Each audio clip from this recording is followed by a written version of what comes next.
quando ele olhou para a cruz e ele viu Jesus crucificado, e ele viu aquelas coisas que Jesus falou acerca da serpente, a história de Israel no passado, ali foi o momento da sua conversão. Ali podemos dizer que ali ele nasceu de novo. Todo aquele que olha com fé para a cruz e vê Cristo como seu Salvador e lança-se como um pecador arrependido, contrito, crente, vem o perdão e vem um novo coração. Ainda sobre o novo coração, nós mencionamos inicialmente que quando Adão e Eva pecaram, o Espírito Santo foi retirado da vida deles. Se o nosso coração é renovado à semelhança de Deus, se o amor divino é implantado na alma, então não será praticada a lei de Deus? Então, quando alguém nasce de novo, não é somente um novo coração que Deus dá. Deus coloca ali, Deus implanta em sua natureza o seu amor, o amor de Deus. E Paulo diz em Romanos 5,5 que o amor de Deus é implantado no nosso coração, é derramado no nosso coração pelo Espírito Santo. A lei de Deus, o cumprimento dela é o amor. Amar a Deus e amar o próximo como a nós mesmos. Por que Deus injeta esse amor? Porque sem esse amor é impossível nós termos obediência a Deus. Implantado no coração o princípio do amor, cumprirá a promessa do novo concerto, é isso? Cumpre-se. Veja aqui. Então, quando alguém é regenerado, quando alguém é tocado pelo poder de Deus, quando alguém é justificado, cumpre-se a promessa do novo concerto, a promessa da nova aliança. É novo no sentido de que foi ratificado com o sangue de Cristo, mas é o concerto estabelecido antes da fundação do mundo. Porém, as minhas leis em seu coração e as escreverei em seu entendimento. Então, isso é uma maneira pela qual Deus cumpre em nós a promessa da aliança, ou a promessa da nova aliança, ou a promessa do novo conceito. Mas nós temos que avançar nesse conceito, e dentro que nós avançamos nesse conceito, nós temos que entender o que Deus espera de cada um de nós. Voltando ao texto de Hebreus 10 a 19, 23. Lá fala que nós devemos o quê? Estão lembrados? Hebreus 10, 19. Que nós devemos entrar no Santo dos Santos. Olha aqui. A menos que adentremos o santuário do alto e nos unamos a Cristo na obra de operar a nossa salvação com temor e tremor, seremos pesados na balança e achados em falta. Então está reservado para nós, no momento final, Deus, além de cumprir a promessa do novo concerto parcialmente em nós, Ele quer que esta promessa seja, ou essas promessas sejam cumpridas de uma maneira total em nossa vida. Então, uma coisa é parcial. E parcial se dá no início da jornada cristã. Se dá na justificação pela fé. Deus cumpre-se a promessa do novo concerto. Mas o que Deus quer é algo mais elevado ainda. E o que seria esse algo mais elevado? Quais são essas duas promessas? Estão lembrados? Deus promete o quê? Perdão, tá? E um novo coração, tá? E dentro desse novo coração, Deus colocar a sua lei, tanto no entendimento como no coração. É isso que Deus está reservando para a sua igreja no momento final. Para aqueles que adentrarem o santuário, eles terão essas promessas sendo cumpridas. Vamos entender isso aqui, irmãos, à luz de uma tipologia do Antigo Testamento. No livro de Êxodo, nós encontramos a história de Moisés no capítulo, só confirmando aqui se é o 33 ou 34, Êxodo, capítulo 34.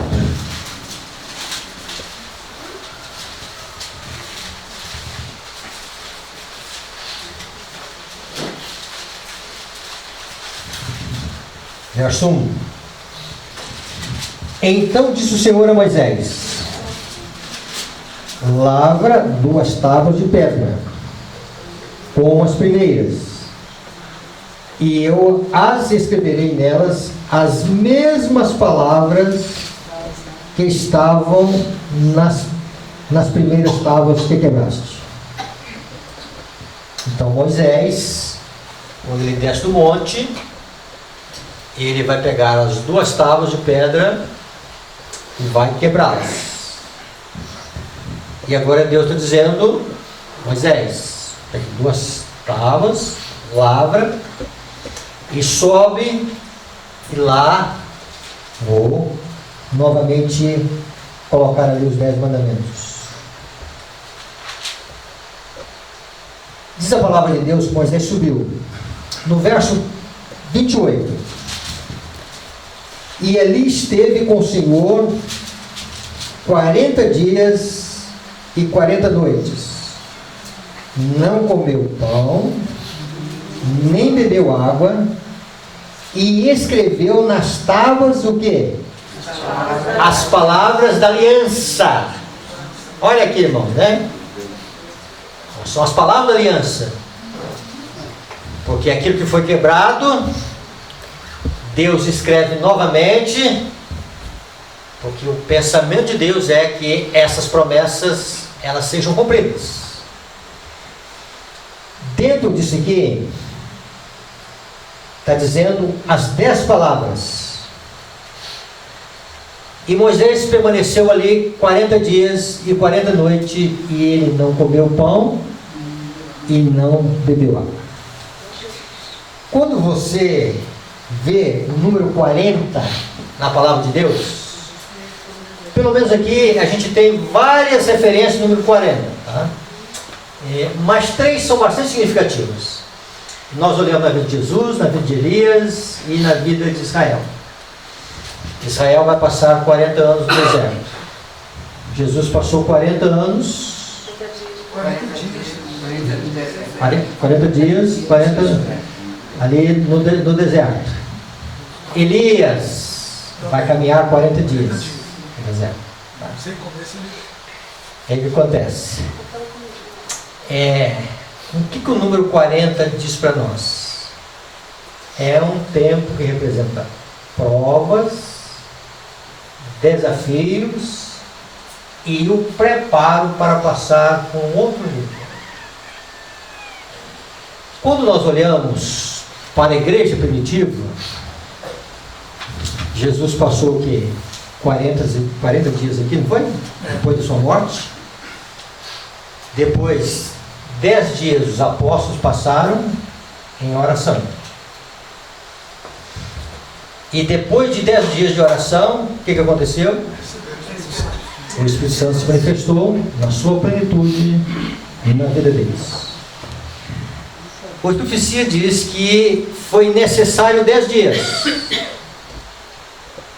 para que eles levantassem a mão para os altos, a mão da fé, melhor dizendo, e reclamasse a Deus as bênçãos. E durante 10 dias eles oravam de uma forma intensa. O texto de Atos diz que eles perseveravam unânimes, e eles estavam ali rogando a Deus a promessa. Dentro desse aspecto, irmãos, Moisés sobe, passa 40 dias, e Moisés desce. Dentro dessa visão, quando Moisés desceu, veja, vocês conhecem o texto, mas vamos, verso 29. Quando desceu Moisés do monte Sinai, tendo nas mãos as tábuas do testemunho, sim, quando desceu do monte, não sabia Moisés que a pele do seu rosto resplandecia depois de haver Deus falado com ele. Ela fala que se foi necessário 10 dias para que a bênção viesse ali no Pentecostes. E ela diz que nós precisamos de um grau mais elevado de experiência, de busca, para que venha a plenitude do Espírito. O que representa Moisés descendo com as tábuas da lei e o seu rosto iluminado? Representa as bênçãos do concerto que Deus dá para o seu povo. Representa o cumprimento das promessas de Deus. Então Moisés sobe e ele desce com a lei de Deus nas mãos. Aonde vai estar a lei de Deus no momento final? A lei está no céu. No coração, nas tábuas do coração e da mente. No entendimento e de onde procede os desígnios e propósitos da vida. Dentro disso, irmãos, nós temos algo aqui tipológico para nós, que à medida que o fim vai avançando, que à medida que o povo de Deus vai subindo cada vez mais para o alto, cada vez que o povo vai adentrando mais pela fé no santuário celestial, maior vai ser a visão da beleza de Jesus. Quanto mais o Espírito Santo descortinar aquilo que está obstruindo a visão de Cristo, quanto mais o Espírito Santo apresentar Cristo para nós, quanto mais o Espírito Santo conseguir realçar a beleza de Cristo para a nossa vida, quanto mais o Espírito Santo fizer isto em nosso ser, maior vai ser a compreensão do amor de Deus estampado na face de Jesus. Quanto maior for a compreensão do amor de Deus, o que vai resultar em nossa vida? Maior vai ser a compreensão da excessiva malignidade do pecado. Quanto mais nós olharmos para Jesus, quanto mais nós avançarmos para o alto, quanto mais nós entendermos a importância de Cristo, quanto mais nós entendermos a profundidade do abismo que nós estamos inseridos, maior vai ser a visão de que são os nossos pecados que causaram e causam ferida no nosso favor. Quanto maior for essa visão, maior será o arrependimento. Então Deus está reservando uma profundidade no arrependimento. Este arrependimento que começou no avivamento da reforma, este arrependimento que começou na justificação pela fé, é um arrependimento que Deus quer que ele avance cada vez mais em nossa vida. E isto se dá pela compreensão de Cristo, do seu amor, daquilo que é sagrado na santa lei de Deus e daquilo que está inserido em nossa natureza pecaminosidade. Quanto maior for a visão da nossa pecaminosidade, maior é a visão do arrependimento. Também maior vai ser a visão do desejo de renunciar ao pecado. Quanto mais nós olharmos para Jesus, menor atrativo existe no pecado. Quanto mais nós compreendermos a profundidade da bondade de Deus, maior será a renúncia do pecado. Duas coisas será o desfecho do povo de Deus em relação ao santuário. Súplica por misericórdia.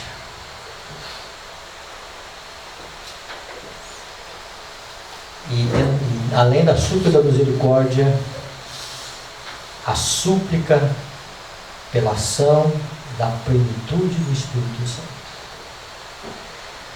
A lei de Deus, ela vai estar escrita em nosso coração no sentido total, no sentido mais amplo, quando Jesus for pleno em nosso coração. Isso dá na chuva serôdia.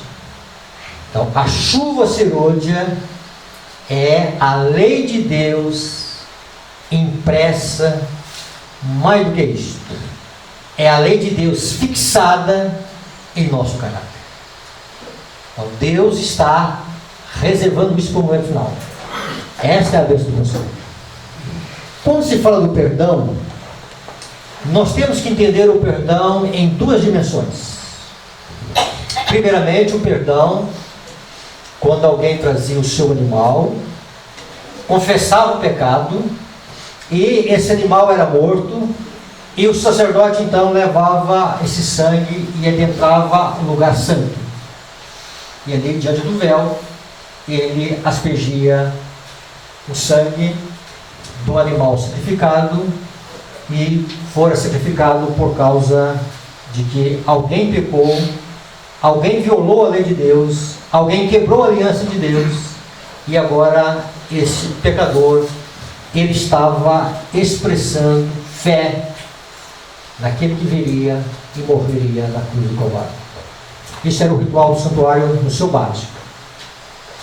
Esse pecador poderia voltar para casa tranquilo, consciente de que fora feita uma provisão, uma oferta pelo seu pecado.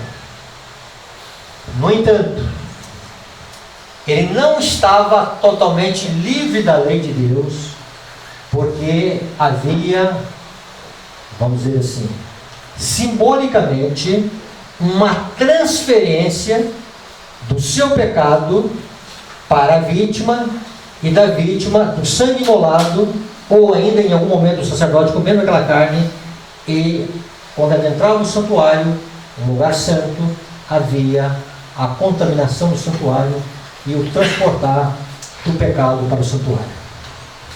Por isso havia o dia da purificação.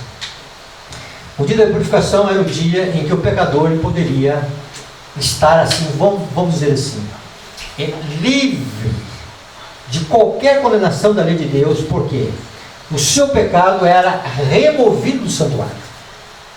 Então, o dia da expiação para isso. Quando Cristo morreu na cruz, quando Cristo tornou a oferta pelo pecado, nós não temos um Salvador que transfere simbolicamente o nosso pecado para o santuário. Nós temos um Salvador que, de fato, o pecado é levado para o santuário. E ali há um registro dos nossos pecados. Há o perdão, podemos ouvir pela fé, os nossos pecados são perdoados. Em algum momento, Satanás ele coloca em nossa mente: olha, você foi longe demais. Isso não é a voz de Deus. Deus está sempre chamando o arrependimento. Em algum momento o inimigo diz: olha, Deus não te quer mais. Não é a voz de Deus. Então, quando nós arrependemos, lançamos as mãos de Cristo como nosso Salvador, o nosso pecado é de fato, ou os nossos pecados são de fato transferidos para o santuário. Então, quando Deus fala na promessa do novo concerto, ou da nova aliança, ou do conceito eterno, da aliança eterna, Ele quer que esse perdão seja, vamos dizer assim, cumprido de uma forma plena em nossa vida. Como? Através do remover das nossas impurezas que estão ali no santuário celestial. Então, quando Deus apagar os nossos pecados por causa do sacrifício expiatório de Cristo e a chuva serôdia for derramada, cumprir-se-á as promessas do novo concerto de uma forma ampla. Então, Deus está preparando um povo aqui na terra para que essas promessas da aliança elas sejam cumpridas em nossa vida. Então Deus terá um povo aqui cujo relatório das suas obras, mas estará em branco no céu. E um povo que a lei de Deus vai estar escrita de uma maneira mais ampla da vida, porque Cristo se fará presente na vida do seu povo por meio do seu representante, o Espírito Santo.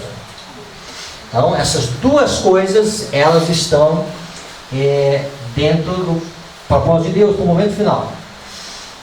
Mas antes tem uma permanência de Deus, o povo de Deus, melhor dizendo.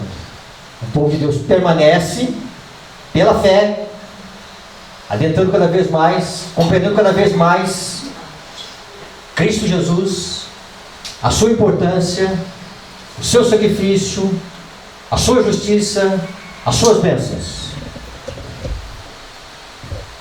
Quando nós olhamos Apocalipse 18:1, que é a terra iluminada com a glória de Deus, ali diz que o anjo desce, e quando esse anjo desce, a terra iluminada com a glória de Deus. E aí nós podemos ver que esse anjo ele vem unir a mensagem dos três anjos, ou a mensagem do terceiro anjo, e a mensagem ela sobe um alto clamor. Ali está também uma representação que o povo de Deus desce com o rosto iluminando, e o povo de Deus desce com os 10 mandamentos escritos nas tábuas do coração. Amém. A história de Moisés é uma história tipológica daquilo que vai acontecer no momento final. Seria o cumprimento de Hebreus também, que coloquei no coração, na mente? Seria isso, né? É isso. Isso acontece na conversão. Isso acontece de uma forma, ela chama isso do grande conflito, no livro do grande conflito, um cumprimento total. Tá? Porque Cristo vai estar pleno no coração. E Cristo, ele é tanto o Evangelho como ele é a lei. Cristo, ele é a personificação do amor. Em Cristo, os princípios da lei de Deus estavam em Cristo. Tá? A gente não pode visualizar Cristo sem enxergar nele cada pormenor da lei de Deus. Amor e justiça. Por isso é a nossa justiça. Por isso é o Cordeiro de Deus que tira o pecado do mundo. Por isso que diz que ele veio cumprir toda a justiça. Por isso que diz que aí vem o príncipe desse mundo, ele nada tem em mim. E ele vai dizer, sempre eu faço o que é do agrado do Pai. Em Cristo, na pessoa de Cristo, há uma perfeição da lei de Deus. Então, o que é buscar a perfeição? Buscar a Cristo. Centralizar em Cristo. Almejar Cristo. Por isso Paulo vai dizer que nós devemos contemplar a Cristo. É que na contemplação nós somos transformados. Amém. Porque Cristo, tá? Ele é perfeito. E a mente, ela não se eleva a não ser naquilo que nós contemplamos. E se nós contemplamos o pensamento mais elevado da alma, que é Cristo, nós sentiremos transformação no nosso ser. Então tem uma transformação de natureza que Deus faz no novo nascimento. E tem uma transformação do nosso ser que Deus vai fazendo poucos, na contemplação. Nós somos transformados de glória em glória, porque glória é caráter. Em algum momento ela disse que glória é luz, em algum momento ela disse que glória é poder. Então nós vamos ser transformados de poder em poder, nós somos transformados de caráter em caráter, nós somos transformados de luz em luz, nós vamos sendo transformados no caráter à semelhança de Cristo. Então o propósito de Deus é pegar homens e mulheres danificados pelo pecado e restaurá-los à imagem de Deus. E quando a chuva serôdia cair, quando a plenitude do Espírito Santo cair, o céu vai olhar e vai dizer: está feito. O homem foi restaurado à imagem e à semelhança de Deus. Irmãos, a chuva serôdia é a promessa de Deus, que o povo de Deus tem que ficar assim, ó, sonhando com ela, orando com ela, estudando, entendendo, né? Porque vai ser a presença de Jesus em nosso ser. E a lei de Deus vai estar no nosso caráter. E aí o que vai acontecer? Tá? Nós vamos mostrar para o mundo os efeitos da graça transformadora de Cristo, os efeitos da graça transformadora do Espírito Santo, da graça transformadora de Deus, transformando o ser. O céu vai olhar e vai dizer: olha, está feito. Precisamos olhar para Jesus. Precisamos do nosso desamparo, pedir o Espírito Santo que nos dê um vislumbre de Cristo. E nos dê um desejo pela chuva serôdia. E nos dê uma visão da chuva serôdia. E nos dê uma visão de nós queremos plenitude, irmãos. É à medida em que nós vamos adentrando pela fé no santuário, é à medida que vai descortinando em nossa vida o véu do obscurecimento. Quando é que o véu é removido do nosso coração? No milagre do novo nascimento. E quando o pecado é afastado da nossa vida? É o pecado que nos impede de ver a Deus. Quando Jesus diz lá: bem-aventurados os limpos de coração, porque verão a Deus. A gente pensa na eternidade, os limpos de coração. Vamos pensar agora. São aqueles que a graça de Deus consegue afastar o pecado. São aqueles que a graça de Deus consegue remover as manchas.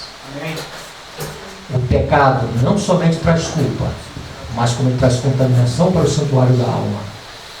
Quando a graça de Cristo tira a condenação da culpa, e quando a graça de Deus tira a condenação da contaminação, todas as duas coisas trazem condenação. E em algum momento a teologia ensinou para nós, de origem protestante, que o pecado traz culpa e a culpa traz contaminação. Ok, é verdade. Mas não é só culpa. O pecado traz contaminação, impureza. Impureza contamina. E contaminação diz que nós não podemos estar diante de Deus. Por que o dragão vai atacar justamente o sábado? Por que justamente o sábado? Vamos colocar algumas respostas? Porque representa o caráter de Deus. Representa o caráter de Deus. Ok, está correto. O que mais? Representa o descanso do pecado. O descanso da fé. É um sinal que eu sou de Deus. Identifica o povo de Deus. Ok, está certo? É o sinal de Deus. Sinal de quê? Tá, abre em Hebreus não, Êxodo 31, verso 16.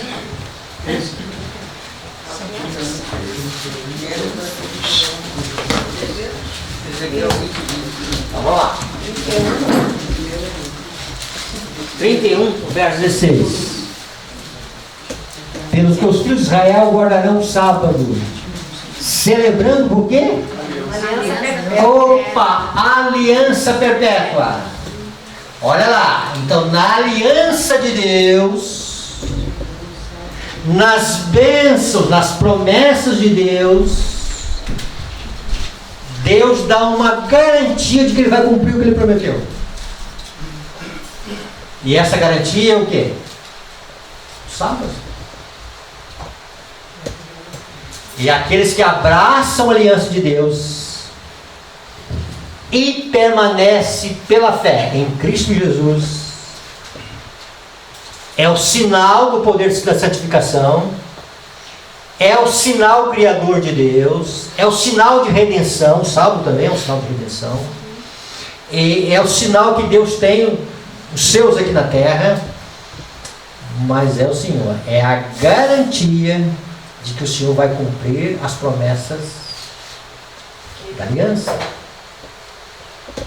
Por isso o ataque do dragão é com aliança, tá?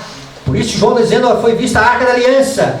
E depois João vai mostrar, a partir do capítulo 12, que o dragão, ele vai se enfurecer contra aqueles que guardam o mandamento de Deus. Por quê? Porque Deus quer cumprir as alianças com o seu povo. E é tudo que o inimigo não quer. Que Deus cumpra a aliança com o seu povo. De que Ele vai apagar os nossos pecados do registro do santuário celestial. E de que nós teremos a preciosidade de Cristo em nosso ser, mediante a preciosidade do Espírito Santo de Deus. Amém. Então ele está preparando um bote. Ele está de olho lá em cima. Ele não sabe o que acontece lá em cima, assim nos detalhes, mas ele está entendendo que o céu está movimentando. Em 1888, no contexto de 1888, o céu se preparou para descer nessa terra. As janelas do céu começaram a ser abertas. O anjo que desce e a terra iluminada com sua glória estava pronto a bater as suas asas em direção à terra, e a terra iluminada com a glória de Deus. Se não fosse a resistência da mensagem da justificação pela fé. E agora, queridos irmãos, vamos com os olhos da fé. Eu imagino o céu movimentando daqui para lá. Deus enviando mensageiros. Deus iluminando mentes aqui na terra. Deus preparando corações. Vocês conseguem enxergar algumas nuvens dos aguaceiros de graça, pontos ser derramados? Nós precisamos enxergar que, além desse conflito que nós estamos vivendo aqui na terra, essas turbulências climáticas, esses pesadelos que nós estamos vivendo aqui, essas dificuldades espirituais que nós estamos vivendo, o céu está se preparando, irmãos, para derramar um temporal de bênçãos, para que as promessas do novo conselho se cumpram na vida do seu povo. Então, cada vez mais, o povo de Deus para cima. Chegando em casa, tarefinha para casa. Vocês vão pegar aquele capítulo sacudidura.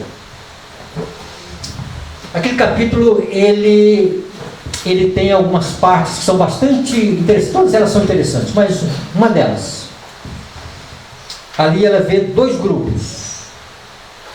Um grupo expressando luta íntima e traços na fisionomia de angústia, de conflito. E ela vê um grupo indiferente. Primeiros escritos. Ela parece testemunho também, tá? Mas primeiros escritos. E alguns perdiam Jesus de vista. Talvez esse detalhe a gente não olha muito, mas o grupo perdeu Jesus de vista. E os anjos bons ficavam com aqueles que estavam em agonia, em oração. Tá? Dentro desse aspecto, anjos maus se agrupavam em torno daqueles que perdiam Jesus de vista. Então, isso é o resumo. E ela pergunta ao anjo que estava mostrando a visão para ela. O anjo a levava em visão, ela via a visão em algum momento, Em algum momento ela escrevia, em algum momento ela perguntava, qual é a razão? E ela pergunta ao anjo, qual é a razão da sacudidura que ela viu?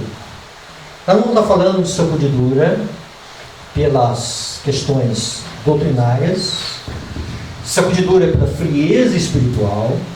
Ela não está falando de perseguição pelas hostes do dragão, da besta e da imagem da besta. Ela está retratando ali um povo que, vamos dizer o seguinte, está perdendo Cristo de vista. Mas pelo contexto que ela dá, que o anjo dá da visão, a gente consegue ver o que estava acontecendo. Por que alguns perdiam Jesus de vista e alguns estavam tendo Cristo como muito especial? E o anjo vai dizer para ela que a razão da sacudidura foi o testemunho direto da pregação.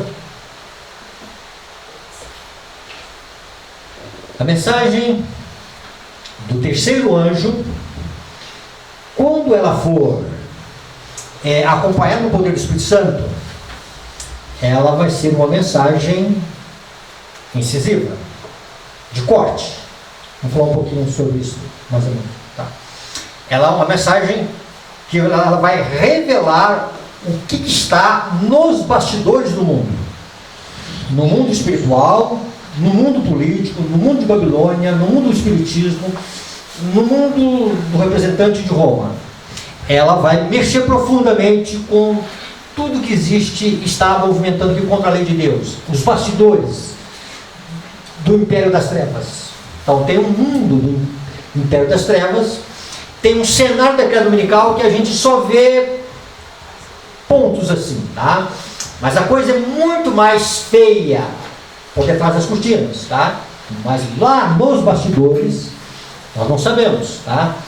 Mas quando vier a chuva serôdia, quando vier o alto clamor, essas coisas vão se tornar patentes, visíveis para o mundo. Não só para nós, para o mundo também. E aqueles que não receberam a plenitude do Espírito vão estar dizendo, não se achei, eu não quero ficar por lá, saia de mim. Eu não quero essa pregação do meu lado não, tá? Não tem nada a ver com você, tá? Não te quero, tá? E o anjo fala para ela que é o conselho da testemunha fiel e verdadeira, tá? Que deveria levar a um profundo arrependimento, foi considerado de uma forma leviana. Então, veja bem. Então, esses que persistiram no campo da prova, no campo de não perder Cristo de vista, aquele que começou uma boa obra e aquele que vai terminar uma boa obra, esses vão pagar o preço. E depois ela diz que mudou a fisionomia desses que estavam expressando uma luta íntima, estavam resplandecendo com a luz do céu. Amém. Esse é o cenário que está reservado para nós, irmãos. O dragão está atento a essa subida para o santuário, porque ele sabe que o povo de Deus vai descer de lá resplandecendo. E ele tenta ofuscar isso.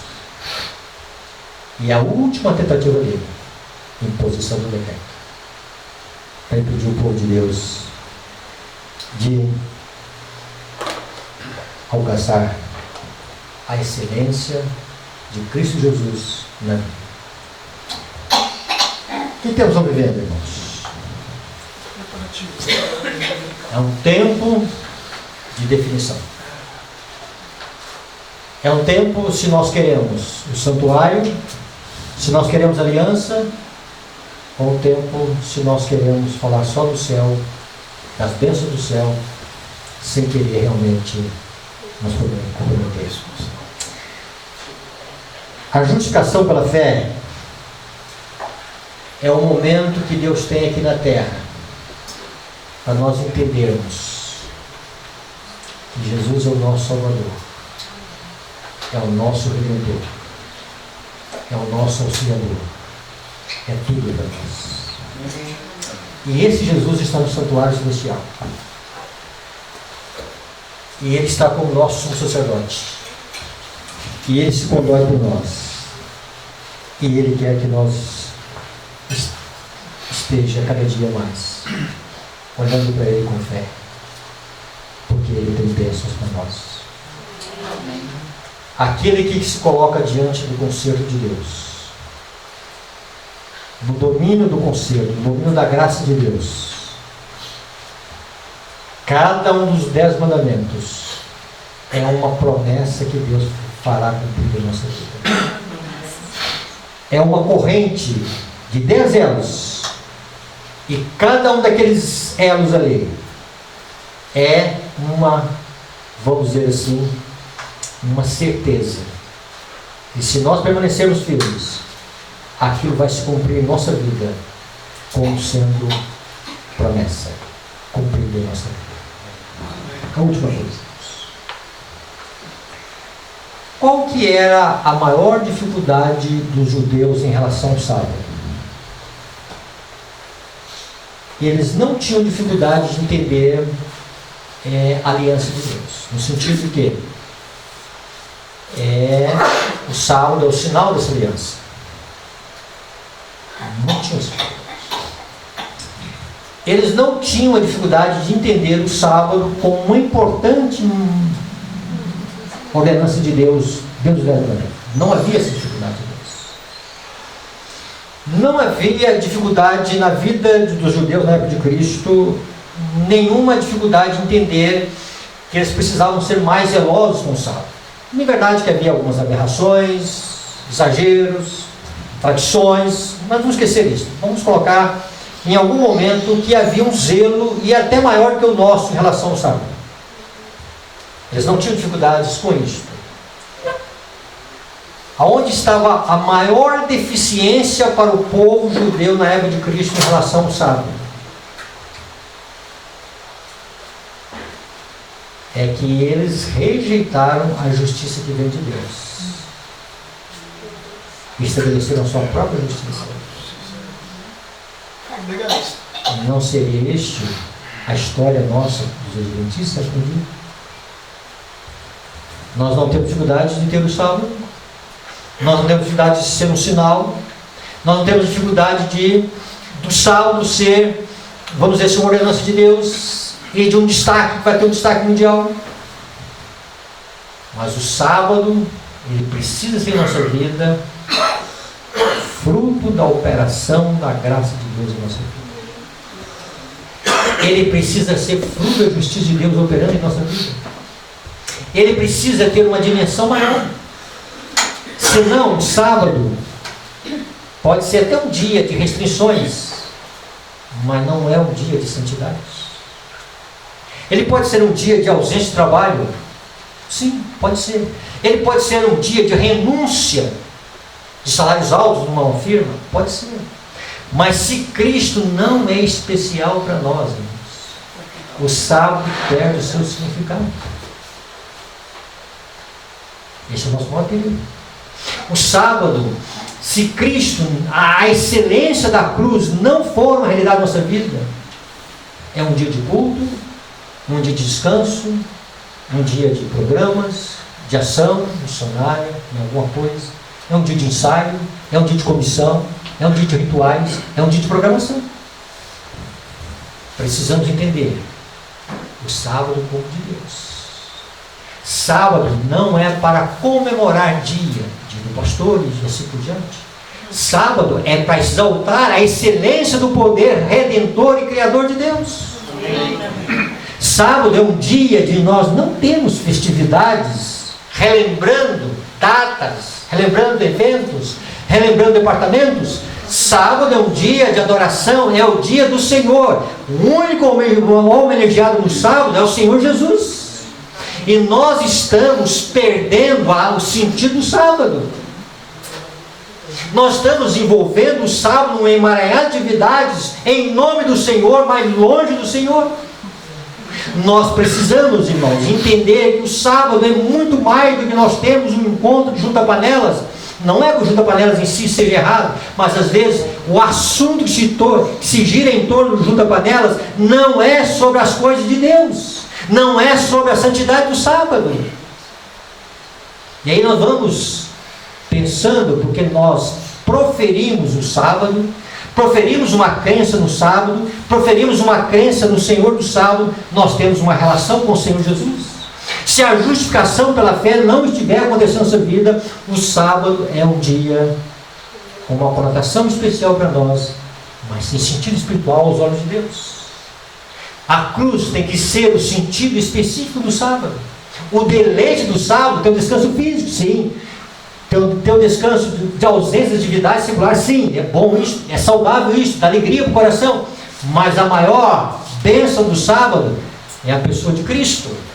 É o desejo de estar com Cristo. Se a justificação pela fé for uma teoria de vida em nossa vida, se for só uma experiência abstrata sem vida em nosso ser, o sábado também é sem vida, mesmo que nós tenhamos diversas atividades nele.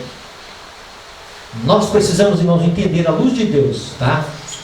Que Deus quer cumprir nossa vida, aquilo que Ele coloca em evidência, tá? Para que nós tenhamos cada sábado olhando para a natureza, olhando para o vento, para as bananeiras, olhando para as flores, para os campos, ali está o poder criador de Deus. E olhando para a nossa vida, não só o poder criador de Deus, ali está quem criou em mim um novo coração, ali está quem me redimiu, ali está o meu Salvador, ali se ensinou. Eu quero parar tudo, porque eu quero concentrar o meu pensamento na tua pessoa. Senhor, nos ajude a entender a importância de Cristo para entender a importância do sábado. É entender a Jesus, irmãos, que o sábado vai ter uma importância na nossa vida. Os judeus na época de Cristo, eles tinham algumas restrições. Eles tinham zelo pelo sábado em algumas coisas, mas a maldade no coração estava no coração deles. Eles não queriam entrar lá no local lá junto com Pilatos, porque queria contaminação, mas a maldade no coração estava na vida deles. O sábado tem que ser uma celebração do poder redentor de Deus, e expulga da nossa vida sentimentos ruins, inimizades, rancores, mágoas, ciúmes, orgulho, inveja. Essas coisas contaminam o santuário da alma, traz condenação sobre o ser. E a graça de Cristo, irmãos, quer expurgar do nosso coração tudo aquilo que é ruim. Que Deus nos ajude a nós termos uma visão voltada para Cristo, a sua justiça. Nós não podemos receber as bênçãos do conselho de Deus em cima de alguma coisa boa que nós fazemos, mas em cima daquilo que Deus nos dá, por graça, por presente, por bênçãos. Que Deus nos ajude a entender. Nós estamos no tempo em que Deus vai cumprir as suas promessas, e Ele está ansioso por isso. E quando Deus olhar aqui para a terra, tiver um povo, a lei de Deus escrita no coração, e Deus olhar um povo que os pecados já não estão mais registrados no céu, as páginas lá estão em branco, é com este povo que Ele vai entrar no tempo de angústia. Por que um tempo de angústia? Entre muitas coisas, mais um ajustezinho. O povo de Deus aprender a renunciar a Satanás por completo. E o tempo de angústia vai terminar quando Deus glorifica os seus e Satanás, pela última vez, vai olhar, melhor dizendo, Satanás, no momento final, vai olhar para os filhos de Deus e agora Satanás vai fazer assim: acabou o tempo de molestar os filhos de Deus. E eles se afugendo do povo de Deus. Vamos falar um pouquinho mais disso hoje à tarde da manhã. Que Deus abençoe. Amém. Você e eu somos candidatos a receber a plenitude das bênçãos do conselho. Amém. Olhemos para a arca da aliança. Olhemos para as bênçãos que Jesus quer nos dar através dela. Vejamos com os olhos da fé. E lá nós temos um Salvador, cheio de misericórdia, cheio de amor, cheio de bênçãos. Que Deus abençoe. Amém? Bondoso Pai, é maravilhoso, Senhor, saber que o Senhor quer cumprir em nós as preciosidades que o Senhor tem, Senhor, nessa aliança. Um Deus querendo conviver conosco, Senhor. Um Deus querendo que nós sejamos íntimos dos altos céus, Senhor. Pai, ajude para nós entendermos a justiça de Cristo, Senhor. É através dela que nós temos as bênçãos do conselho, Senhor. Que ela se cumpra em nós, Senhor. O teu sangue precioso de Jesus. E a ação do teu Santo Espírito, Senhor. Que sejam sendo eficazes na nossa vida. Salva-nos, Senhor, do teu reino. Em Cristo Jesus. Amém.